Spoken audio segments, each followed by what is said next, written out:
Ayan guys, sobrang kalasingan niya. Ayan.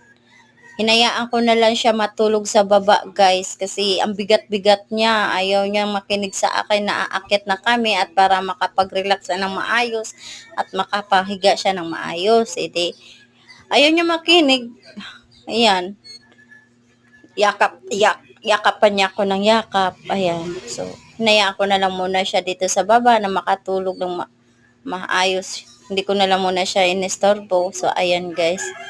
At nainit pa yung ulo ko dito kasi tigas ng ulo. Ayaw makinig sa akin kung ano-ano ng mga binabanggit-banggit niya about sa mga ex kong nakaraan ko.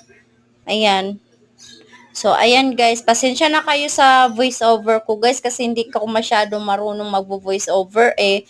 Sana andyan pa rin kayo na ka-support sa akin. Share and comment naman kayo sa aking YouTube channel, Yuri Vlog. Thank you guys.